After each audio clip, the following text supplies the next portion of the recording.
To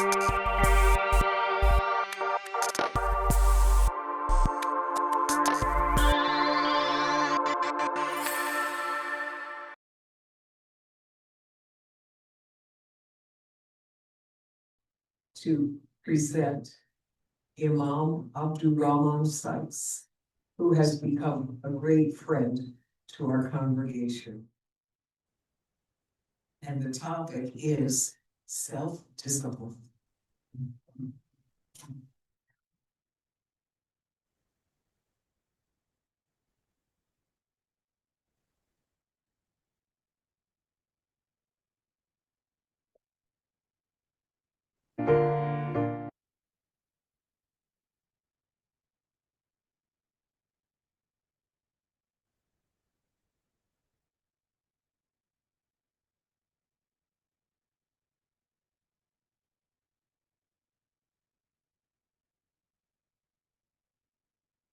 Good morning, beloved congregation.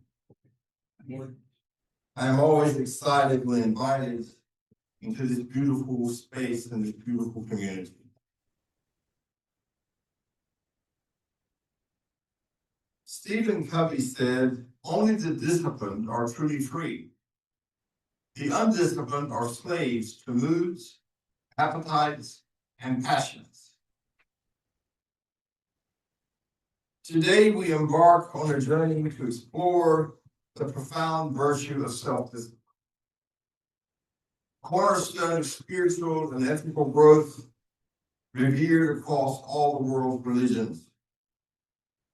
While many paths illuminate the importance of self-control and discipline, each tradition beautifully frames them as vital practices for attaining inner peace, ethical behavior, and ultimate spiritual freedom. This virtue is not only a spiritual ideal, but also a practical tool for personal development and fulfillment. Today, we will look at ancient wisdom, modern science, and personal practice, three powerful lenses that reveal the transformative power that self-discipline in our lives can take. Before we begin examining the diverse religious teachings on self-discipline, let us pause to acknowledge an essential principle that undergirds this entire presentation, and that is gender equality. So today you will only hear me use the word he if it is specific to the person I'm speaking to. As we explore sacred texts, we will consciously move away from traditional male-centered language and embrace inclusive, gender-neutral phrasing.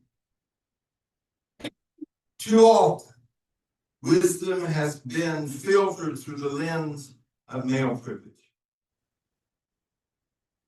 We are committed to presenting these teachings, affirming the dignity and full humanity of every individual, regardless of their gender. With this inclusive lens, let us turn to how self-discipline is articulated across major world faiths.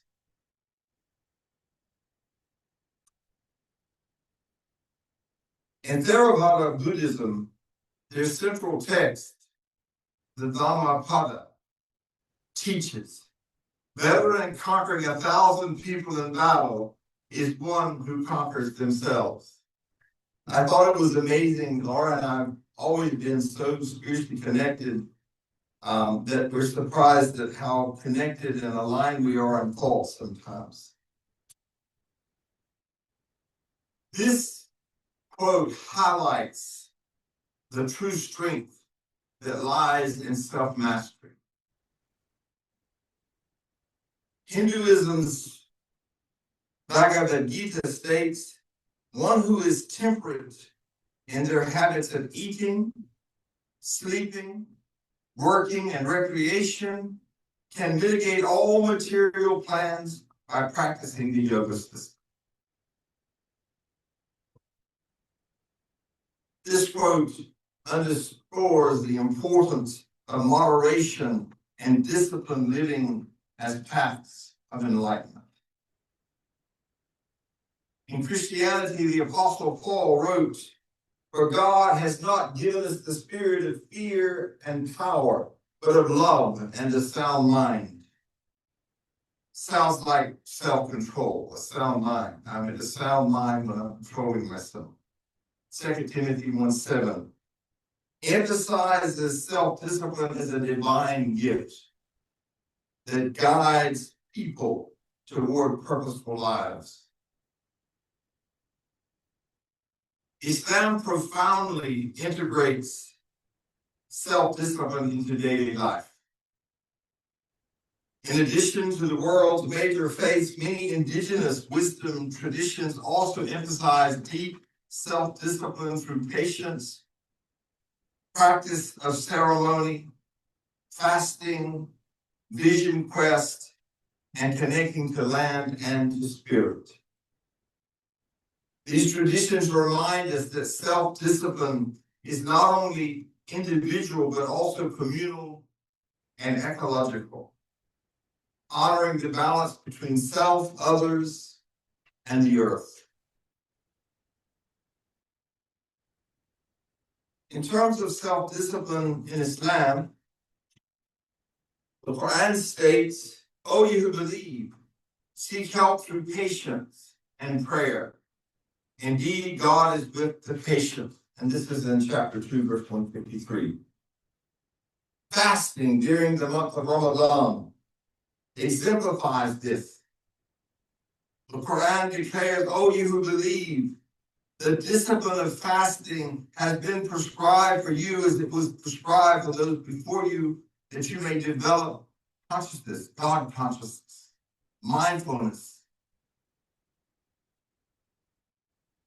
The Prophet Muhammad, peace and blessings be upon him, further taught, "The strong one is not the one who is good at wrestling. Rather, the strong one is the one who controls themselves when angry."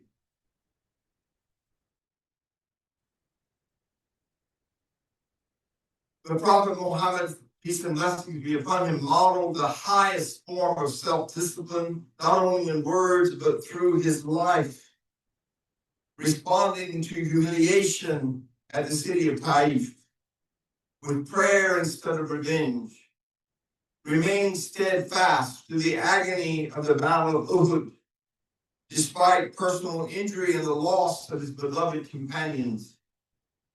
He rose each night in worship, praying until his feet would swell out of pure love and devotion to his Lord. He endured unbearable personal tragedies: the death of his father before his birth, his mother at around 4 years of age, and his beloved grandfather who raised him, becoming an orphan 3 times over. He buried 6 of his 7 children in his lifetime. He lost his beloved wife Khadija, and all he pleased with her, and his protective uncle Abu Talib in the same year. A period that was so bleak, it became known as the year of sorrow. Amidst this sea of grief, he was relentlessly persecuted by the Quraysh, the dominant tribe of Arabia, polytheists, who mocked, boycotted, and plotted to kill him. You could say that they drove him to Taif, though our tradition says that he chose to go there for reprieve. And when he got there, they stoned him so severely that our records say that the blood was running out of his sandals. And ultimately, they expelled him from his birthplace, the city of Mecca. Yet even then, he chose mercy through self-discipline over vengeance, and built the first Islamic state in Medina on a foundation of justice, forgiveness, and unwavering trust in Allah. His self-discipline was not passive restraint. It was courageous constancy, rooted in his trust in God, compassion, and vision far beyond the moment, the present. His ability to choose mercy, to persevere in hardship, and to embody trust in God. This is the highest expression of spiritual self-discipline the world has ever known.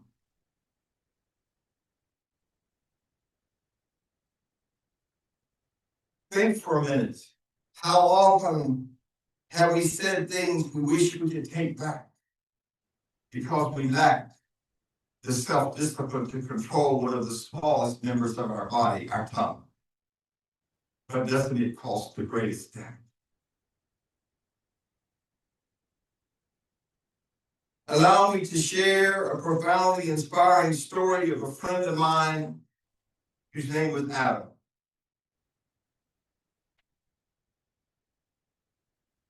And I could have shared a personal story, but I don't really like to talk about myself. I prefer to talk about others or God.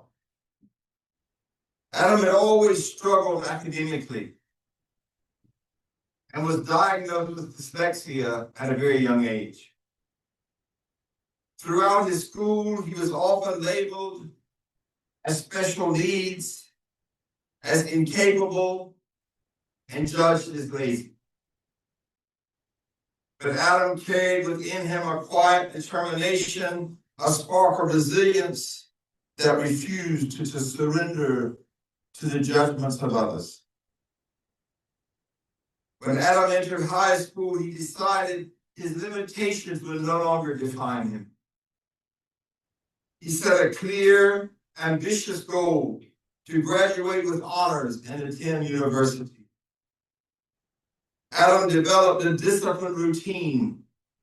Each morning before sunrise, he woke up to study. He created flashcards, extra tutoring, and consistently practiced mindfulness and conscious breathing to keep himself focused and in the present. Every evening, he reflected on his progress and setbacks, refining his strategies and strengthening his resolve. His discipline did not go unnoticed. Gradually, Adam's grades improved dramatically. His teachers and peers marveled at his transformation, unaware of the quiet battles he fought each day against doubt, fatigue, and discouragement. Adam not only graduated with honors, but also went on to earn a university scholarship. Today, Adam is an advocate for education, especially for children with learning disabilities. He often says discipline was not about punishment, restriction.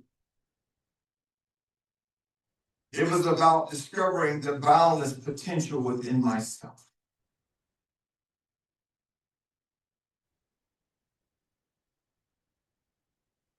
Modern psychology also confirms the value of self-discipline.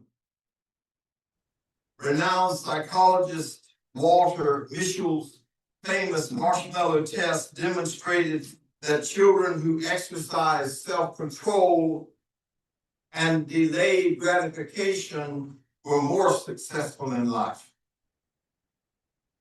showing greater academic achievements, better physical health, and stronger interpersonal relationships. These findings underscore the critical role that self-discipline plays in shaping our lives from an early age. Additionally, Angela Duckworth's research on grit, and I'm not talking about the grits we eat for breakfast. I'm talking about a passionate commitment and sustained effort towards long-term goals. She highlights self-discipline as essential for success. And today we live in a world that is highly focused on the senses. I see it, it looks good, I'm gonna have it. I hear it, it sounds good, I'm gonna listen to it. It tastes good, I'm gonna have it. No discipline. Just whatever satisfies our egos, we go for it.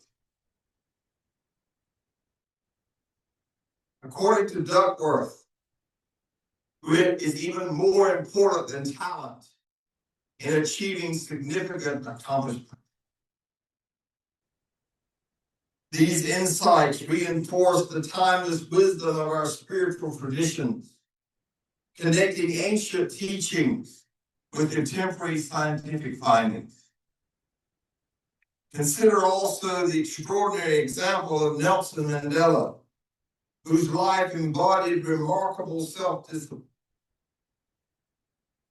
Nelson Mandela's life is a case study in moral discipline. During his 27 years of imprisonment, Mandela disciplined his mind and heart, cultivating forgiveness, patience, and resilience. He refused bitterness and resentment, emerging from prison not with anger, but with a profound capacity for reconciliation.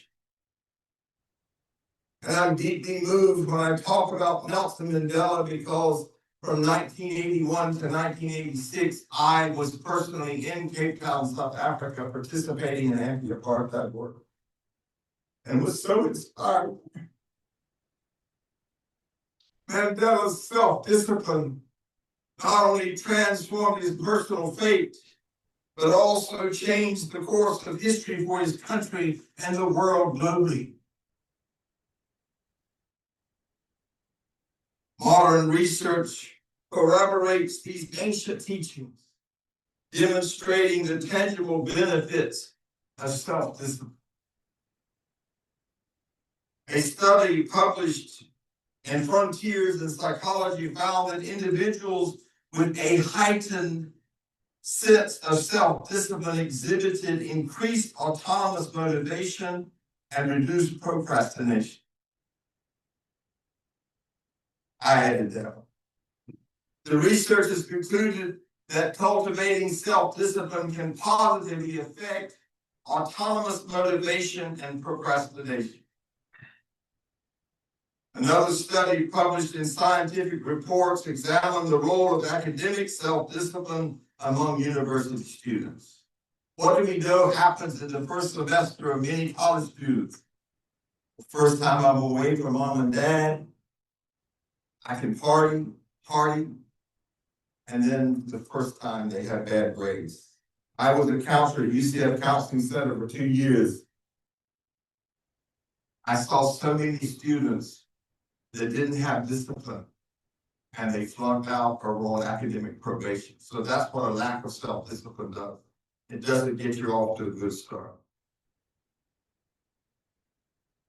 The study in Scientific Reports revealed that academic self-discipline has a partial mediating role in the relationship between social media addiction and academic achievement, suggesting that self-discipline can mitigate negative behaviors and enhance performance. How many of us get up in the morning with a list of things to do, and then we say, but I think I need to check my emails. And then all of those things pop up. And because we don't have discipline, an hour and a half later, we sit there and now we're angry with ourselves because we didn't get done what we wanted. Is discipline, self-discipline important?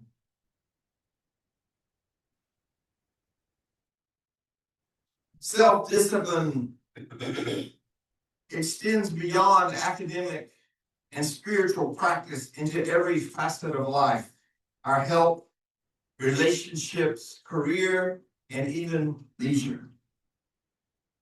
Because many of us want to take that walk on the beach, but because we're not disciplined, we eat a cinnamon bun instead. Considering physical health, Regular exercise and proper nutrition require consistent discipline. It took me a long time to learn this. I'm gluten sensitive. And I wasn't disciplined enough for a while, and then 24 hours after I ate the gluten, I was doubled over in pain. Only me to blame. Similarly, maintaining healthy relationships demands discipline and emotional regulation. Stopping to put the brain engaged before we put the tongue in motion. Nobody really relates to that here, right? Clear communication and mutual respect, reciprocation. Professionally disciplined habits foster productivity, reliability, and innovation, essential traits in any successful career. Beyond worldly success, disciplined practices such as mindfulness and meditation lead to profound inner peace. Let us pause for a moment of stillness together. And I'm going to show you something you didn't know I had. The way I want you to do the exercise that we're going to do is I'm going to ask you to breathe in through your nose as slowly as you possibly can. And this is a balloon. You didn't know I had a balloon in here. And when you breathe in, I want you to fill the balloon as full as you can fill it, hold it, and then release it twice as long as you inhale. So let's give it a shot together. Let's see if we can beat this one. Gently close your eyes if you feel comfortable. Inhale slowly through your nose. Experience the air, the cool air going through your nostrils, filling your tummy as full as you can fill it. Hold it for just a moment. Exhale and let go of the tension.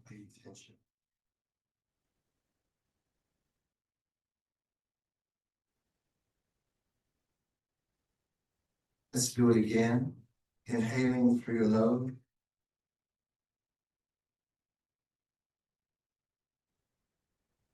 Hold it. Exhale fully.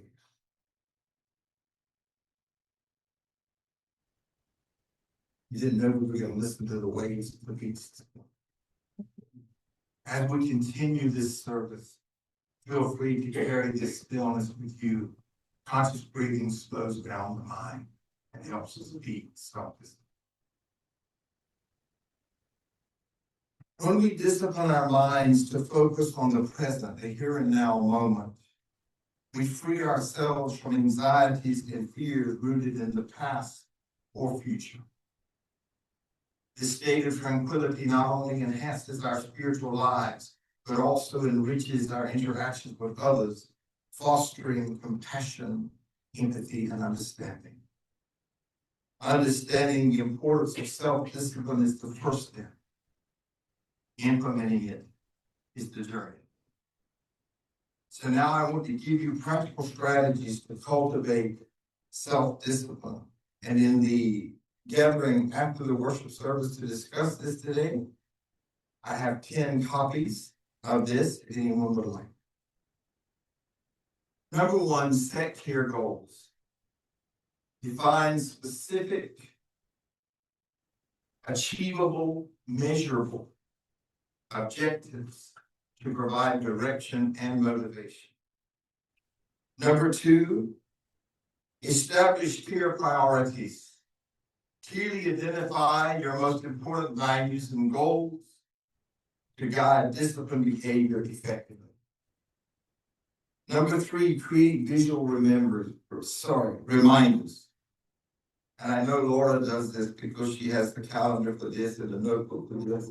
And I do it with Post-its. Use visual cues like note cards, calendars, or apps to remind yourself regularly of your commitments. My poor wife has been dealing with this for 40 years. Develop routines. Establish consistent habits to reduce decision fatigue and reinforce discipline, like scheduling daily meditation or prayer or yoga.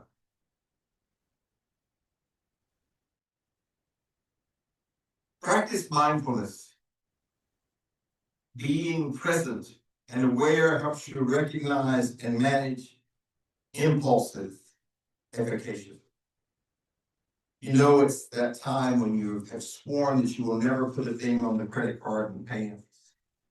And then you're at Millennium Mall or the Premier Office, and you see this outfit that you just cannot live without. Stop and take a few breaths, and maybe you'll save yourself a couple of $100. Limit temptations. This could also apply here. Modify your environment to reduce exposure to distractions. Keep unhealthy food out of the house. Seek support. Engage with a community or find an accountability partner to sustain your motivation. And this is a great community for that. Reflect regularly. Assess your progress, understand setbacks, and refine your strategies.